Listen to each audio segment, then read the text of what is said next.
Monsieur Bruno-Maigret, bonsoir. Bonsoir. Européen d'accord, français d'abord, c'est le titre de votre liste. Ça veut dire quoi? Eh bien, ça veut dire que contrairement à ce que prétendent nos adversaires, nous ne sommes pas contre l'Europe. Nous sommes contre l'Europe de Bruxelles, absolument, mais nous considérons que l'Europe ne date pas du traité de Rome, que l'Europe c'est une grande civilisation, une grande communauté de civilisation, une famille de grands peuples qui date de plusieurs millénaires, et nous sommes attachés à cette réalité de civilisation.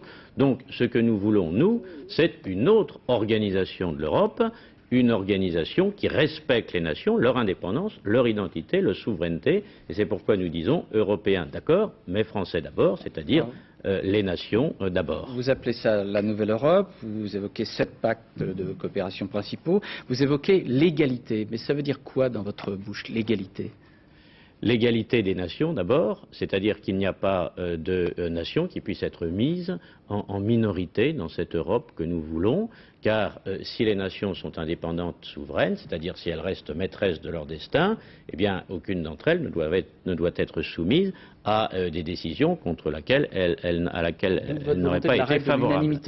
C'est la règle de l'unanimité. Et c'est deuxièmement le rétablissement de la supériorité du droit français sur le droit européen. En clair, ça veut dire qu'aucun citoyen français, contrairement à ce qui se passe actuellement, ne peut être soumis à des textes qui n'ont pas été votés par le Parlement français actuellement. Par exemple, les chasseurs, lorsque le Parlement français a voté une loi sur les dates d'ouverture et de fermeture de la chasse, ont pu être condamnés, même s'ils respectaient cette loi française, parce que le juge français leur a dit cette loi française, vous pouvez la mettre au panier. Moi, j'applique le règlement européen qui est contraire à la loi française. Vous êtes un homme d'ordre. Vous êtes un homme d'ordre. C'est pas supportable. Comment faire respecter un ordre commun à l'Europe dans ces cas-là, s'il n'y a pas une règle, s'il n'y a pas des lois qui s'appliquent à tout le monde? Bah, écoutez, encore une fois, l'Europe existe déjà depuis de nombreux siècles, voire de nombreux millénaires. Nous n'avons pas attendu le traité de Rome pour pouvoir vivre. Ce qu'il faut en effet, c'est que l'Europe puisse coopérer de façon libre ensemble pour défendre ses intérêts communs, face notamment aux Américains. Mais nous ne sommes pas pour une fédération, pour une Europe qui nivellerait toutes les nations au point de s'occuper d'ailleurs de tout et de n'importe quoi, du diamètre des cigarettes, du niveau sonore des tondeuses à gazon, comme c'est le cas actuellement. C'est le gadget, mais vous savez bien qu'il s'occupe d'autres choses. Il y aura bientôt moins de différences juridiques entre les États européens qu'entre les États des États-Unis d'Amérique. C'est complètement absurde quand même.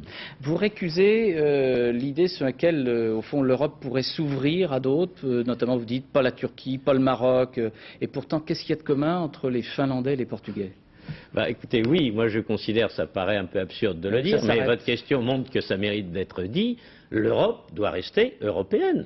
Mais c'est quoi l'Europe européenne? L'Europe, c'est ce dont je parlais, c'est une communauté de civilisation, c'est un continent sur lequel vivent une famille de grands peuples qui partagent les mêmes origines, le même fond culturel, la même religion, la même histoire.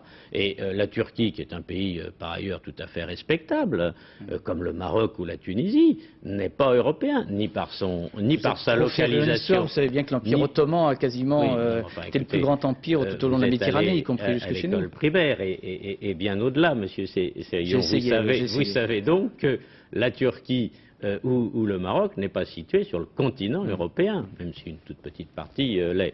Par ailleurs, ce sont des pays musulmans qui ne sont pas, et l'islam ne fait pas partie de l'identité européenne. Alors, il y a une étude du CEVIPOF qui dit que les Français, plus ils ont un sentiment très national, qui vous est cher, plus ils sont pour l'Europe. Alors est-ce qu'au fond vous n'êtes pas, vous, coincé à la fois politiquement par rapport aux autres partis de droite, et puis coincé aussi par cette envie de plus d'Europe qu'ont réellement les Français? Oui, mais c'est trop ambigu cette notion de plus d'Europe, parce qu'encore une fois, l'Europe, ça peut déboucher sur tout et n'importe quoi. L'Europe de Bruxelles... Mais vous savez bien que les jeunes, la jeune génération, ils veulent voyager, ils sont heureux de vivre dans une Europe ouverte à tout le monde, où il n'y a pas de frontières. Moi aussi, j'ai beaucoup voyagé. Et j'aime beaucoup voyager. C'est pas pour autant que je n'aime pas mon pays et que je ne veux pas que mon pays reste lui-même. D'ailleurs, je vous pose la question, si tout devenait pareil partout à force de dilution, d'homogénéisation et de normalisation, à quoi servirait-il justement de voyager et d'échanger? Mais est-ce qu'on vit bien quand on a peur des autres? Et vous parlez de qui là? Vous dites qu'il ne faut pas trop s'ouvrir, il faut rester entre nous. Non, pas du tout. Je dis il faut s'affirmer soi-même, il faut rester soi-même, car sinon, en effet, à quoi sert-il d'échanger si on n'est plus soi-même? En réalité, l'Europe de Bruxelles, elle détruit les nations, c'est l'instrument de la mondialisation qui place l'Europe sous la coupe du nouvel ordre mondial américain. Nous voulons une autre Europe, une Europe des nations qui permette aux nations européennes de s'affirmer, de conserver leur identité, de retrouver collectivement la puissance pour défendre leurs intérêts. C'est toute la différence, et je dis que c'est possible, à condition bien sûr d'abroger le traité d'Amsterdam et de Maastricht, et de refonder cette Europe sur un autre traité qui viserait à supprimer par exemple la Commission de Bruxelles, tant pis pour le dentiste de Madame Cresson, et à concentrer le pouvoir au niveau des États, dans le cadre d'une coopération qui a donné des résultats tout à fait remarquables, par exemple pour Airbus, Ariane ou Eurocopter. Merci, Monsieur Maigret. Merci.